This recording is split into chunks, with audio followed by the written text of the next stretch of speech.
Monsieur Delem. On est hyper content de vous avoir entendu dans votre conférence, puis j'ai vraiment adoré ça, étant moi-même homéopathe.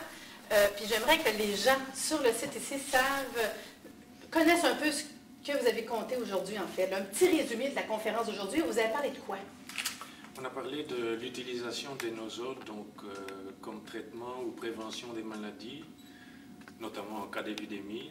L'utilisation des nosodes, ce serait comme faire un vaccin homéopathique pour les gens, ou utiliser la maladie comme telle, disons, ou le virus ou la bactérie responsable comme un vaccin. On prépare un remède homéopathique avec ça, puis après ça, on le donne aux gens. Et ça peut les soigner ou versus les protéger. OK. Vous avez parlé de ça dans le cadre, dans le fond, de recherche que vous avez été voir à Cuba, là, c'est pas... Oui, c'est ça. Donc, en 2008, il y a eu un congrès à Cuba de 3 jours sur l'utilisation des nosodes, donc dans le cadre de traitement ou de prévention de maladies. Parce que, donc, à Cuba, l'homéopathie, entre autres, fait partie des soins de santé. Et donc, il y a une année où ils ont eu, à cause d'ouragans successifs, donc un danger d'épidémie, et n'ayant pas suffisamment de vaccins ou de solutions traditionnelles pour prévenir une épidémie éventuelle, ils se sont décidés à faire un vaccin homéopathique en quelque sorte. Avec des résultats absolument spectaculaires, c'est que la première année, ça a fait stopper l'épidémie au complet. Ils ont redonné une dilution plus élevée l'année suivante, et quand les nouveaux ouragans sont arrivés, contrairement à toutes les régions qui n'avaient pas été traitées en 2007, en 2008, les autres régions ont connu une augmentation du nombre de cas, tandis que dans les régions qui avaient été traitées en 2007 par l'homéopathie, les nombres de cas étaient encore tombés plus bas que l'année précédente. Donc, les résultats sont incroyables. Incroyables. Avec les recherches, puis ça, tout ça avec les gens de la santé à Cuba. Ça, oui. Moi, j'ai trouvé ça extraordinaire d'entendre parler de ça. À Cuba, donc, ils ont des centres d'épidémiologie qui sont extrêmement bien développés. Il y en a quasiment dans chaque village, dans chaque province, partout.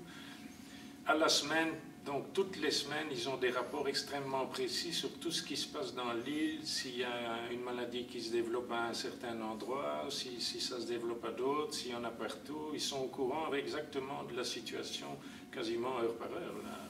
C'est assez incroyable. Oui, moi, ça m'a estomaqué. On n'a pas ça ici, on n'a pas ça dans beaucoup de pays, je pense. Non, puis vous avez fait même allusion, je pense, je ne vais pas me tromper pour la date, en 91, l'Organisation mondiale de la santé. Oui, qui a demandé à tous ces pays membres d'intégrer donc les médecines alternatives dans le système de santé. Cuba l'a fait directement, donc eux ont un ministère de la santé dans lequel est intégré un espèce de sous-ministère qui s'occupe de tout ce qui est médecine alternative. Donc, ils font des études cliniques comme on fait avec des médicaments ordinaires, donc avec des groupes témoins, des groupes qui reçoivent de l'homéopathie, des groupes qui ne reçoivent rien, etc. Donc, c'est absolument... Puis, ils ont vu les résultats par rapport à le coût qui est moins cher, que les gens sont moins longtemps malades, que le résultat de même... Ils soignent les animaux, donc c'est un aspect économique aussi. Ils ont plus de viande produite, ils ont moins de pertes dans les animaux, et les animaux sont plus gros, donc pour eux, c'est tout un tas de facteurs qui font que c'est intéressant. Fait qu'ils font traiter même les animaux et les gens. Oui. OK. Puis là, on parle vraiment du gouvernement.